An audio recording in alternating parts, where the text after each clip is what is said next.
मैं हूँ राज स्मैक। मैं भारत के कोने कोने में जाकर खतरनाक चुनौतियों का सामना करता हूँ, आपको ये दिखाने के लिए कि आप इन इलाकों में मुश्किल से मुश्किल हालात में जिंदा कैसे बच सकते हैं। यहाँ का मौसम काफी खराब है। मैंने कई खतरनाक जगहों पर अकेले रातें निकाली हैं मेरे चारों तरफ किसी जीव के चलने की, जमीन पर रेंगने की और कई खतरनाक जहरीले जीवों का सामना भी किया है। ये देखिए, ये है स्टाइन टाइल लिजर्ड। इस बार मैं भारत के सबसे बड़े उत्तर पश्चिमी ग्रासलैंड में आया हूँ। मैं इस ग्रासलैंड के सबसे दूर दराज इलाकों में जाकर इनका सामना करूंगा। मैं यहाँ कुदरत से मुकाबला कर रहा हूँ ताकि मैं आपको दिखा सकूं कि आप इन हालात का सामना कैसे कर सकें। आपने भेड़ियों की आवाज़ सुनी?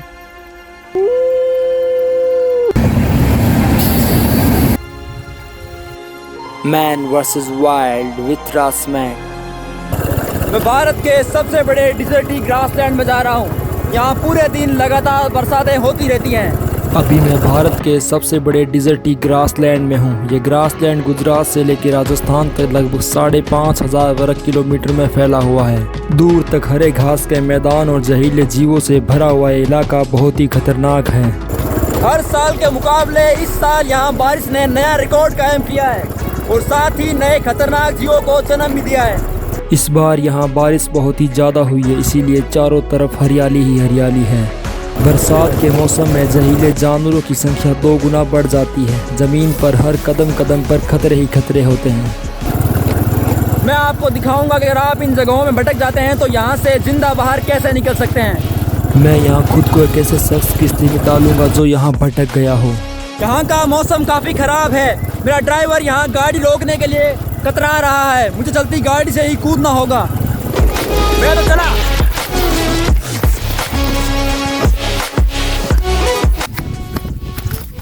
कंधे में बहुत ही जोर का झटका लगा था।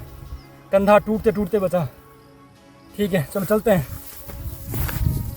यहाँ से जिंदा बाहर निकलने की मेरी जंग चालू हो चुकी है। मेरे पास एक पानी की बोतल है, एक चाकू है और कुछ ज़रूरी सामान है और मेरे सफ़र में मेरी कैमरा टीम मेरे साथ होगी। पिछले कुछ दशकों के मुकाबले इस बार यहाँ बारिश बहुत ही ज़्यादा हुई है, इसीलिए चारों तरफ हरियाली ही हरियाली है। भारत के ये ग्रासलैंड कुछ अफ्रीका के सवाना ग्रासलैंड से मिलते हैं, लेकिन यहाँ की घास बहुत अलग है। यहाँ पर सबसे ज़्यादा उगने वाली घास लेक्टालोटेनियम है। ये घास इतनी लंबी नहीं होती है, वो ज़मीन को ढके रखती है और अंदर ही अंदर फैलती रहती है। घास यहाँ के शाकाहारी जीवों की बहुत ही पसंदीदा घास है। ठीक है, चलो चलते हैं, आगे बढ़ते हैं। लगभग 15 लाख साल पहले तेज़ तूफान और लगातार बारिश से इस ग्रासलैंड का निर्माण हुआ था। ये घास इस इलाके में सदियों से उग रही है। दूर से देखने पर यह जगह आपको एक गोल्फ के मैदान की तरह दिखाई देगी, लेकिन ये जगह काफ़ी अलग है। यहाँ पर जहरीले और ख़तरनाक जानवरों की कोई कमी नहीं है। एक मिनट रुको, यहाँ देखो, यहाँ एक बिच्छू है मेरा। ये देखिए, ये डिजर्टी हैरी स्कॉर्पियन है। ये दुनिया के सबसे जहरीले बिच्छुओं में से एक है। मैं इसका ये डंक काट रहा हूँ। ये देखिए, इसका डंक काट दिया है।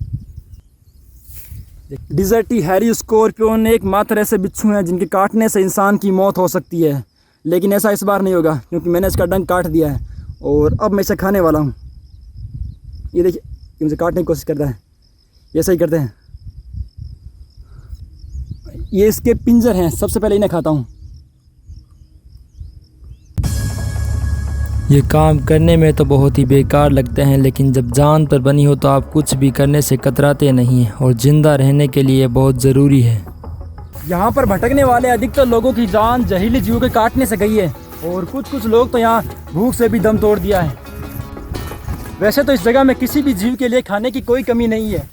यहाँ घास से लेकर कीड़े मकोड़ों तक की भरमार है। अगर आपको ऐसी जगहों में खाने लायक सही चीज़ों की जानकारी हो तो आप कुछ दिन अच्छे से निकाल सकते हैं, वरना तो भूख से आपकी मौत निश्चित है।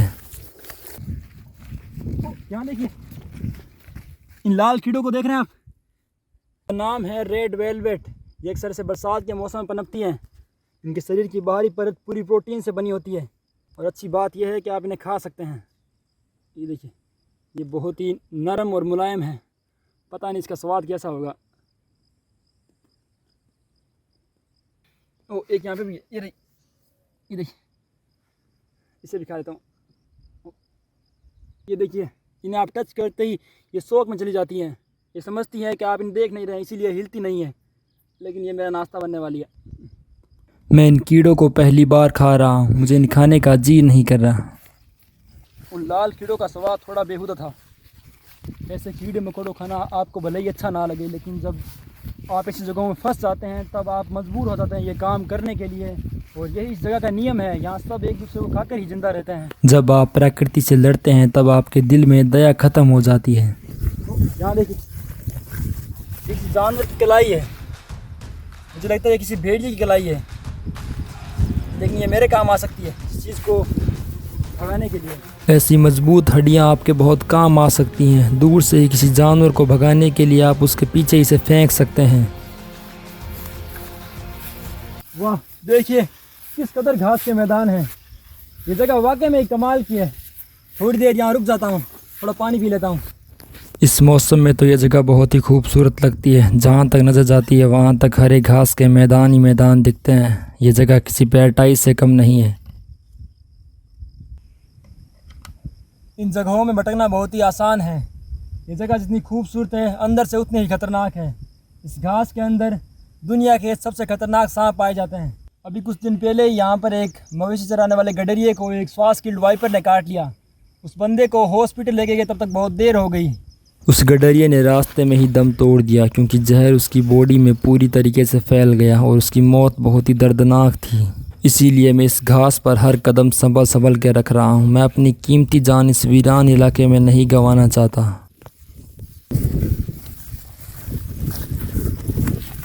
इसे देखें आप, इसे आप मशरूम समझने की गलती बिल्कुल ना करें। ये बहुत ही खतरनाक होते हैं। अगर आपने इनको मशरूम समझ के खाया तो आपको जहर फैल जाएगा, क्योंकि इनके अंदर एक पॉइजन केमिकल होता है। ये दिखते हैं मशरूम जैसे ही हैं।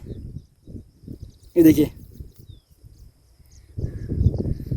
आप लगभग आपके शरीर में बॉडी के अंदर पॉइजन फैल जाएगा और आप 10 या 15 मिनट में जान गंवा बैठेंगे। इस मशरूम को खाने के कुछ देर बाद आपके पेट में बहुत ही तेज़ दर्द होगा और आपकी नसें फटने लगेगी, जिससे आपको खून की उल्टियाँ भी हो सकती हैं। इसके बाद आप कोमा में चले जाएंगे या फिर आपकी मौत हो जाएगी। वो वहाँ सामने देख रहे हैं आप, वहाँ सामने वो नील गाय है। वैसे तो वो इतने डेंजरस नहीं होते हैं, लेकिन अक्सर वो इंसानों को देख के आक्रामक हो जाते हैं। इन जानवरों का इंसानों से सामना बहुत ही कम बार होता है। अभी तो ये मुझे देखकर भाग रहे हैं, लेकिन कई बार ये इंसानों पर जानलेवा हमला भी कर देते हैं। इनसे आप जितनी दूरी बना कर रखेंगे उतना ही आपके लिए बेहतर होगा। मैं तो दूर से ही इन्हें देख रहा हूँ। वो अक्सर झुंड में रहते हैं। वो देखिए, उनके साथ कम से कम 2-3 बच्चे हैं, 2-3 माताएं हैं।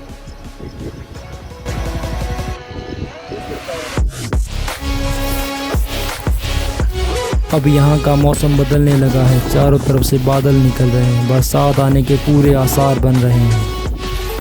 वहाँ सामने देखिए, गहरे काले बादल घिर चुके हैं। बरसात आने के पूरे चांस हैं। यहाँ की बरसातें बहुत तेज़ और गहरी होती हैं और वो कई घंटों तक लगातार बरसती रहती हैं। मैं इस बरसात का सामना करने के लिए तैयार तो हूँ, लेकिन फिर भी मैं थोड़ा घबरा रहा हूँ क्योंकि मैं इस जगह में बीमार नहीं होना चाहता। लेकिन मैंने सब कुछ कुदरत पे छोड़ दिया है। जो होगा वो देखा जाएगा।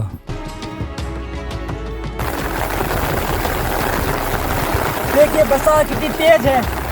यहाँ तो मौसम भी अभी कड़ी परीक्षा लेता है। ऐसी तेज बरसात में आप अपने पास खड़े साथी की आवाज़ को भी नहीं सुन पाते हैं। और इस वजह से सब लोग ऐसी तेज बरसात में एक दूसरे से बिछड़ जाते हैं। तुम मेरे पास नहीं रहना, आराम से। जब तेज़ हवा के साथ बरसात की बूंदें ज़मीन पर गिरती हैं तो एक तेज़ आवाज़ निकालती है, जिससे आसपास की आवाज़ दब जाती है। बरसात में आप इशारों से बात कर ज़्यादा अच्छा रहेगा। आराम से पानी है। मैं अपने साथी को इशारों से समझाने की कोशिश कर रहा हूँ और जितना हो सके उसके आसपास चल रहा हूँ ताकि हम इस तेज़ बरसात में एक दूसरे से अलग ना हो जाए। बरसात लगभग पिछले 2 घंटों से लगातार बरस रही है, रुकने का नाम ही नहीं ले रही। मेरे पूरे कपड़े पानी से तरातर हो चुके हैं। मैंने सुना था कि यहाँ की बरसातें लगातार बरसती रहती हैं, लेकिन आज मैंने अपनी आंखों से देख भी लिया। तेज़ हवा के साथ बरसात लगभग पिछले 2-2.5 घंटों से लगातार बरस रही है। अगर इस मौसम में आपका शरीर ज़्यादा देर गीला रहा तो आपको इन्फेक्शन होने लगेगा। बरसात के पानी में ज़्यादा देर रहने से आपको बहुत सी स्किन प्रॉब्लम हो सकती हैं। अब बरसात थोड़ी कम हो गई है, लेकिन तेज़ हवाएं चलने लगी हैं।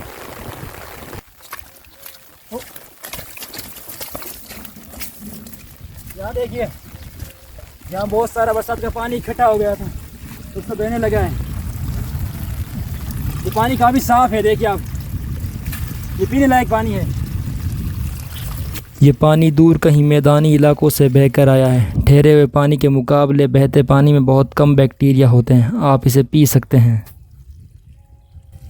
ज़मीन पर गिरा हुआ बरसात का पानी बहुत ही साफ़ होता है, वो पीने लायक होता है। चलो कुछ नहीं, पीने लायक साफ़ पानी तो मिला, अपनी बोतल ही भर लेता हूँ। आपको ऐसी जगहों में पीने लायक साफ़ पानी मिले तो उसे बेकार ना जाने दें। जितना हो अपने साथ ले लें।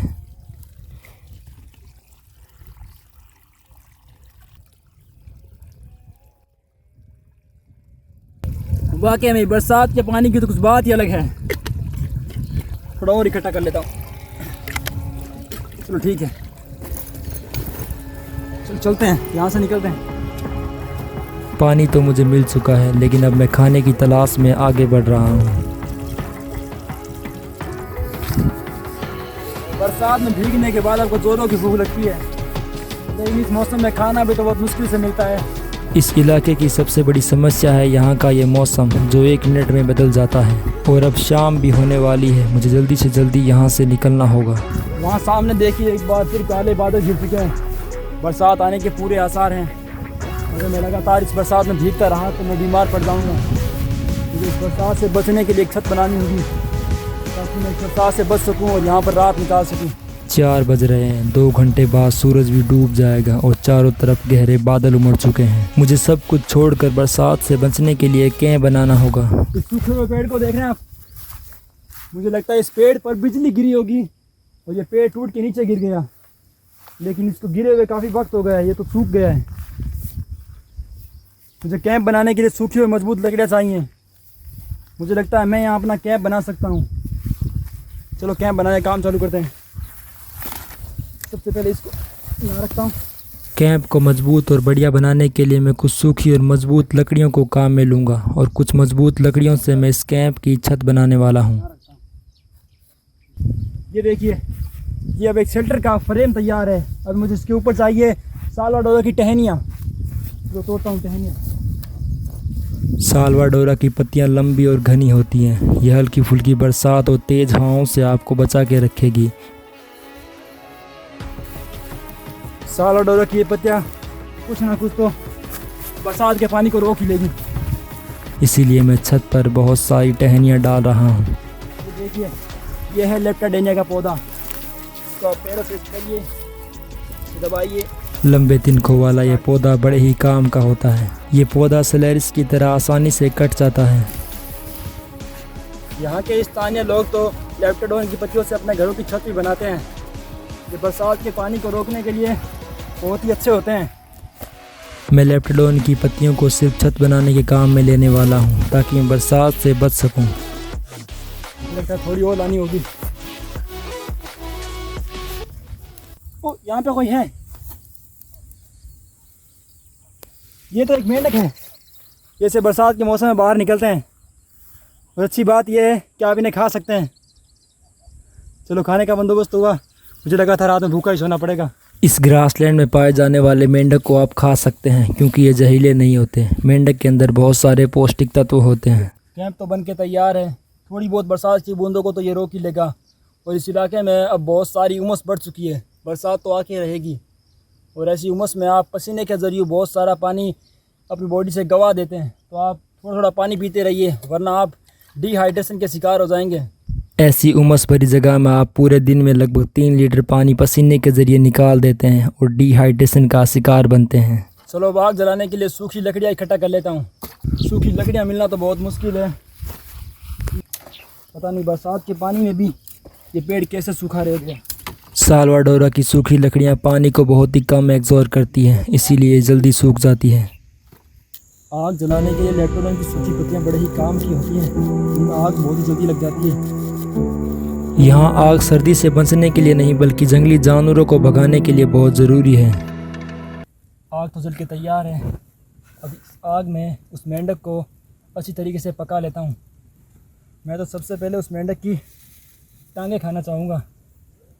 ये देखिए, इसको मैं यहाँ मेरे रात के खाने का इंतज़ाम हो चुका है। इससे पेट तो नहीं भरेगा लेकिन रात ज़रूर निकल जाएगी।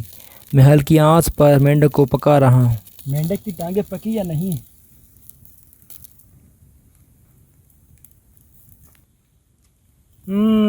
क्या बात है। पुदीने की चटनी होती तो अभी मज़ा आता। इसका स्वाद थोड़ा अजीब है। यहाँ आपको जो मिले वो खा लेना चाहिए। स्वाद के चक्कर में कहीं आप भूखे ना रह जाएं। मैं तो जितना हो सके ज़्यादा खाने की कोशिश करूँगा। किसी खुले बीहड़ में यूँ अकेले रुकना बड़ा ही डरावना अनुभव है। दिन में तो जगह काफ़ी कमाल की लगती है, नीला आसमान, हरे घास के मैदान, लेकिन रात के वक्त यहाँ घना गहरा अंधेरा होता है और ऐसे में एक खुले मैदान में रुकना बड़ा ही डरावना अनुभव होता है। ये एक अपने आप में अजब ही एहसास है। अब मुझे काटनी है यहाँ पर एक लंबी और बड़ी रात। यहाँ की रातें लगभग 12 घंटे की होती हैं। अभी आसमान में बिजलियाँ चमक रही हैं और कुछ बरसात की बूंदें मेरे कैंप के ऊपर गिर रही हैं और दूर कहीं जानवर के आपस में लड़ने की आवाज़ें आ रही हैं। मैं तो यहाँ सही से सो भी नहीं पा रहा हूँ। कल मुझे इस जगह में आने वाली नई चुनौतियों का सामना करने के लिए तैयार रहना होगा। रात में तो यहाँ बहुत ही ठंड पड़ने लगी क्योंकि मेरे कपड़े भी गीले थे और कुछ बरसात की बूंदें भी मेरी कैंप के ऊपर पड़ने लगी, जिससे ये पूरी आग भी बुझ गई। रात निकालना बहुत ही मुश्किल हो गया, पर इस कैंप ने मेरी काफ़ी सहायता की, मुझे बरसात और ठंड से बचाए रखा।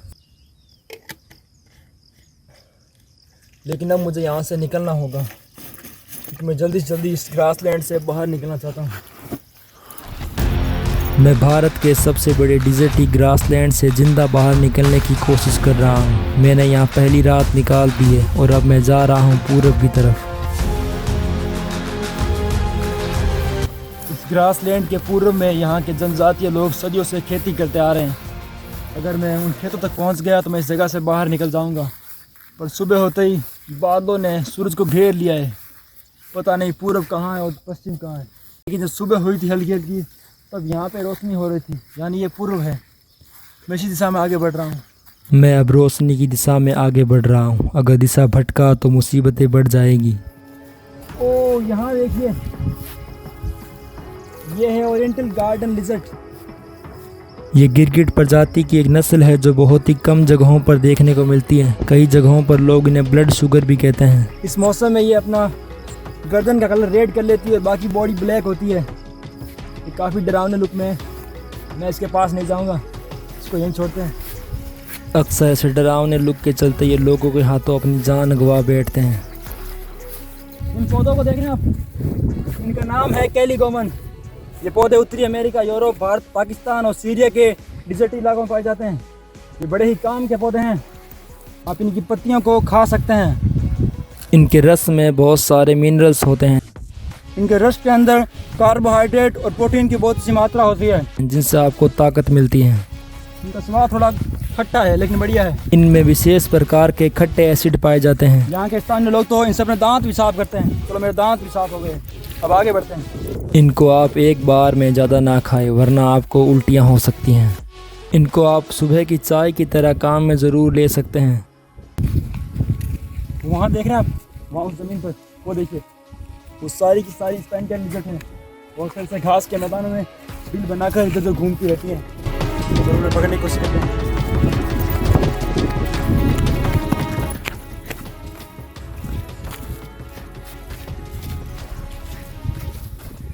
वो तो सारी की सारी मुझे देखकर अपने बिलों के अंदर चली गई। थोड़ी सी आहट सुनते ही स्पाइन-टेल्ड लिजर्ट अपने बिलों में घुस जाती है। लेकिन एक तरीका है जिनसे आप इन्हें पकड़ सकते हैं।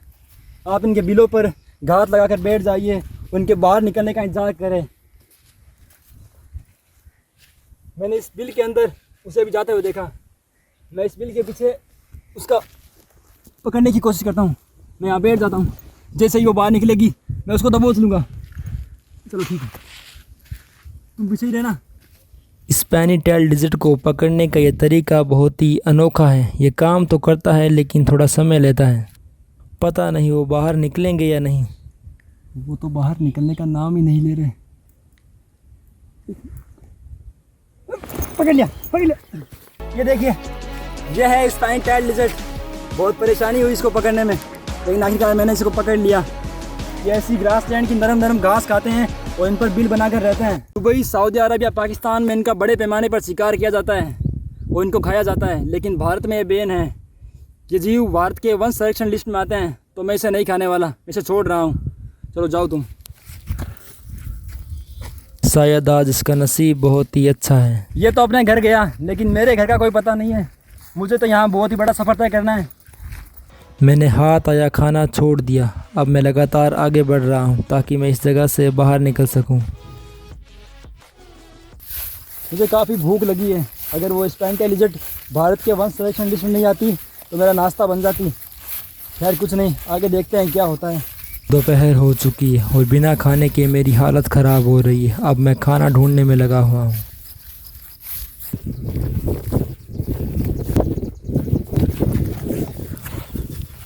यहाँ पे तो एक गड्ढा है, घास में दिखाई नहीं। ये तो एक फॉक्स की गुफा है। फॉक्स ऐसे घास के मैदान में छोटी छोटी गुफा बनाती है और इनके अंदर रहती है। ये फिलहाल इसके अंदर नहीं है, अभी मेरा पेट टूट जाता। फिनिक्स फॉक्स अक्सर ऐसे मैदानों में गुफा बनाती हैं और इनके अंदर रहती हैं।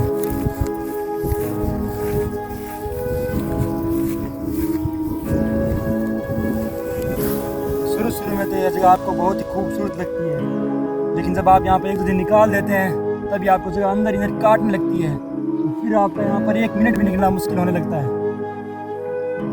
और मेरी भी हालत ऐसी ही है। तो चलते हैं, मैं कहा यहाँ मैं रुकूंगा। भूख के चलते मेरी हालत ख़राब हो रही है। तो यहाँ देखें आप, यहाँ बहुत सारे पक्षियों के घोंसले हैं। इन घोंसलों में अंडे हुए तो उन्हें खा के मुझे थोड़ा प्रोटीन मिल जाएगा। ये तो खाली है, इसमें भी कुछ नहीं है। मुझे लगता है मेरी किस्मत ही ख़राब है। इसमें कुछ है। ये तो एक चिड़िया का अंडा है। ये तो बहुत ही छोटा है। ये अंडा किसी छोटे पक्षी का है। किसी भी अंडे को खाने से पहले देख ले कि वो अंडा सड़ा हुआ तो नहीं है, वरना आपका पेट खराब हो जाएगा। इस अंडे का स्वाद थोड़ा नमकीन था। एक ही था, चलो कुछ नहीं, थोड़ा प्रोटीन तो मिला। इस अंडे से मुझे थोड़ी राहत ज़रूर मिली है। कुछ ना खाने से बेहतर है आप थोड़ा थोड़ा खाते रहिए, जिससे आपके यहाँ से जिंदा बाहर निकलने के चांस बढ़ जाएंगे। देखिए बादल घिरे हुए हैं, मौसम अभी तक साफ नहीं हुआ। यहाँ तो मुसीबतें बढ़ती जा रही हैं। कुछ देर बाद यहाँ पे बहुत ही देर अंधेरा हो जाएगा। तो रात में इस खुले मैदान में इतना किसी खतरों से खाली नहीं होगा। मैंने एक रात तो जैसे तैसे करके इस वीरान इलाके में निकाल ली है, लेकिन अब मैं यहाँ रात नहीं निकालना चाहता। यहाँ कोई पता नहीं कब किसी खूंखार जानवर का सामना हो जाए। ये देखिए, ये किसी भेड़िए का काम है। और यहाँ पे देखिए भेड़िए के पंजे बने हुए हैं। वो अक्सर यहाँ पे आते जाते हैं। ये पूरी जगह किसी भेड़िए की कॉलोनी हो सकती है। भेड़िए बहुत चालाक होते हैं, वो हमेशा झुंड में रहते हैं और रात को शिकार करते हैं। मैंने कई कहानियों में सुना है कि भेड़िए अपने शिकार को चारों तरफ से घेर लेते हैं और फिर उसे टूट पड़ते हैं। जल्दी से इस इलाके से बाहर निकलना होगा। मैं भेड़ियों का भोजन नहीं बना चाहता। मैं अब जल्दी से जल्दी इस जगह से बाहर निकलना चाहता हूँ, क्योंकि मुझे यहाँ कुछ खूंखार जानवरों के होने के अवशेष मिले हैं। मैं सूरज ढलने से पहले इस जगह से बहुत दूर चला जाता हूँ। रात में आप जंगली जानवरों को भगाने के लिए एक मशाल बना सकते हैं, क्योंकि आग की रोशनी को देखकर जंगली जानवर डर जाते हैं और वो दूर भाग जाते हैं। तो मैं अंधेरा होने से पहले एक मशाल बना लेता हूँ। सबसे पहले इस सालों पेड़ से लकड़ी तोड़ लेता हूँ। एक बढ़िया मशाल बनाने के लिए आपको मजबूत और एक लंबी लकड़ी चाहिए। ये देखिए, अब इस लकड़ी को आप चाकू से यहाँ पर एक कट लगाइए, तो दूसरा कट इसकी विपरीत दिशा में लगाइए, सामने की तरफ। ये देखिए ऐसे। अब इसके अंदर आप सूखी लेप्टोनिया की पत्तियाँ डाल दें। लेप्टोडोनिया की सूखी पत्तियां आग बहुत ही जल्दी पकड़ लेती हैं, इसीलिए मशाल के मेन सिरे पर इन्हें लगा रहा हूं और इनके साथ मैं कुछ सूखी लकड़ियां भी डाल रहा हूं ताकि आग जल्दी से बुझे ना, बस चलती रहे। देखिए मशाल बन के तैयार है, लेकिन इसका इस्तेमाल मैं तब करूँगा जब मुझे कोई जानवर भगाना हो। ठीक है, चलते हैं यहाँ से, निकलते हैं जल्दी से जल्दी। मशाल एक बहुत ही पुराना और कारगर हथियार है। पुराने ज़माने के लोग तो रात के वक्त सफ़र करने के लिए मशाल को ही काम में लेते थे। इससे बहुत ही तेज़ रोशनी होती थी जिससे जानवर बहुत ही दूर भाग जाते थे, और आज इसका इस्तेमाल मैं भी ऐसे ही करने वाला हूँ। अब तो बहुत ही गहरा अंधेरा हो गया है, अपनी मशाल जला लेता हूँ। मैंने नाइट विज़न ऑन कर लिया है और अब मैं आगे बढ़ रहा अगर हूँ। रात में आप ऐसी जगह में रुके तो आप भेड़ियों का भोजन बन जाएंगे, इसलिए मैं तो यहाँ नहीं रुकने वाला हूँ। मैं तो बस यहाँ से चलता रहूँगा। रुकिए, आपने भेड़ियों की आवाज़ सुनी? वो कहीं मेरे आसपास ही हैं। मेरे एक दोस्त ने बताया था कि आप भेड़ियों की तरह आवाज़ निकाल कर पता लगा सकते हैं कि आपके आसपास कितने भेड़िए हैं। अगर जवाब आए तो वो आपके आसपास ही होंगे। मैं भी देखूँ मेरे आसपास कितने भेड़िए हैं।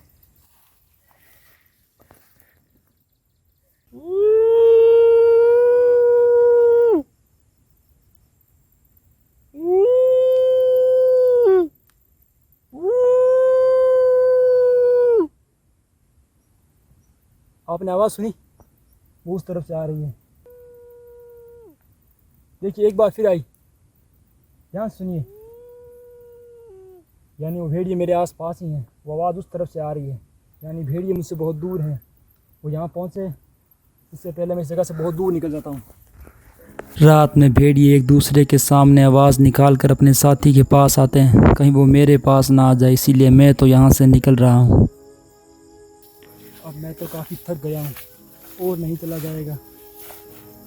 भूख और प्यास से मेरी तो हालत ख़राब हो रही है।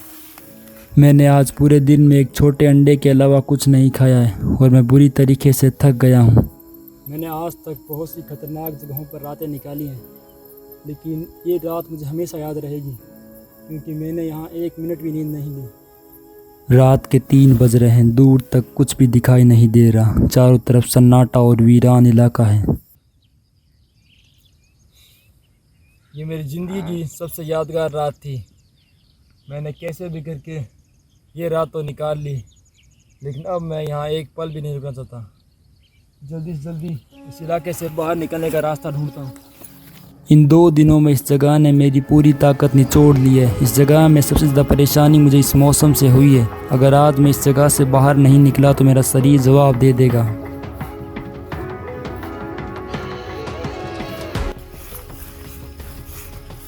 मुझे बहुत प्यास लगी है, लेकिन यहाँ तो पानी का नामो निशान ही नहीं है। यहाँ देखिए, इस घास पर हल्की हल्की ओस की बूंदें हैं। अगर इन बूंदों को इकट्ठा कर लूँ तो मुझे पीने लायक पानी मिल जाएगा। एक काम करता हूँ, फिर शर्ट को उतार कर इस घास पर थोड़ी देर खींच लेता हूँ। इससे बहुत सारी बूंदें इस शर्ट में इकट्ठा हो जाएगी। ओस की बूंदों को इकट्ठा करने का यह तरीका मैंने अपने दोस्त से सीखा था। इससे आपको पीने लायक पानी मिल जाता है। यहाँ देखिए, इनमें बहुत सारी ओस की बूंदें इकट्ठा हो चुकी हैं। तो मैं ऐसे करूँगा, मैं अपने पैर पर इस तरह शर्ट को बांध रहा हूँ। यहाँ पर इसको बांध दूँ। ठीक है। मेरे दोस्त ने इसी तरीके से पानी इकट्ठा कर करके लगभग ऐसे ही ग्रासलैंड में 5 दिन निकाल दिए थे।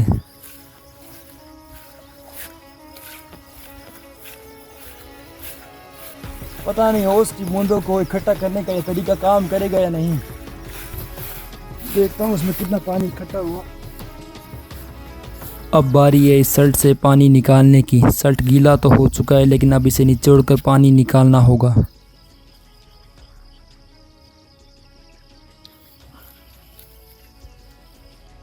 वाह, ये पानी तो काफ़ी स्वाद था। इसमें हरी हरी घास की खुशबू आ रही थी। चलो अब कुछ देर तो प्यास नहीं लगेगी। इस शर्ट से मुझे ज़्यादा पानी तो नहीं मिला, लेकिन एक बार प्यास ज़रूर बुझ गई है। अब मैं बहुत लंबी दूरी तय कर सकता हूँ अगर मौसम साथ दे तो। मैं तो इस जगह में पूरी तरीके से फंस गया हूँ। यहाँ से बाहर निकलने का कोई रास्ता ही नहीं मिल रहा और भूख से मेरी हालत ख़राब हो रही है। आप ऐसी जगहों से जिंदा बाहर तभी निकल सकते हैं जब आप अपने आप पर विश्वास रखें और किसी भी हालत में हार ना मानें। बस किसी उम्मीद में लगातार आगे बढ़ते रहिए। और इससे ज़्यादा आप कुछ नहीं कर सकते। मुझे कोई आवाज़ सुनाई दे रही है, ये तो किसी रेलगाड़ी की आवाज़ है, वहाँ पीछे से आ रही है। चलो जल्दी चलो, हम वहाँ तक पहुँच सकते हैं।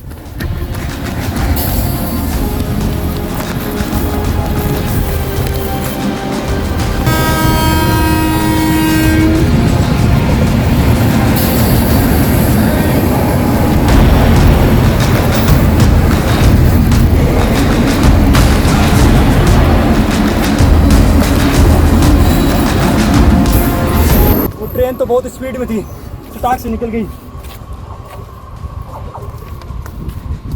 लेकिन मुझे खुशी है कि मैं इस रेलवे ट्रैक तक पहुंच गया। अब यहाँ पे कोई दूसरी ट्रेन आएगी, मैं उसे रोक लूँगा और मैं जगह से बाहर निकल जाऊँगा। मेरा ये सफ़र यहीं ख़त्म हुआ। मुझे खुशी है कि मैं भारत के सबसे खतरनाक इलाके से जिंदा बाहर निकलने में कामयाब रहा। जिन लोगों ने यहाँ के मुताबिक खुद को ढालना सीखा वो यहीं बस गए। उनके लिए मेरे दिल में एक नया सम्मान पैदा हुआ है। यहाँ पर जिंदा रहने के लिए मुझे ऐसी तकनीकों को अपनाना पड़ा जो बहुत गलत थी, लेकिन मुझे गलत मत समझिएगा। ये ग्रासलैंड बहुत खूबसूरत होने के साथ साथ बहुत खतरनाक भी है। यहाँ जरा सी भी चूक आपकी जान ले सकती है।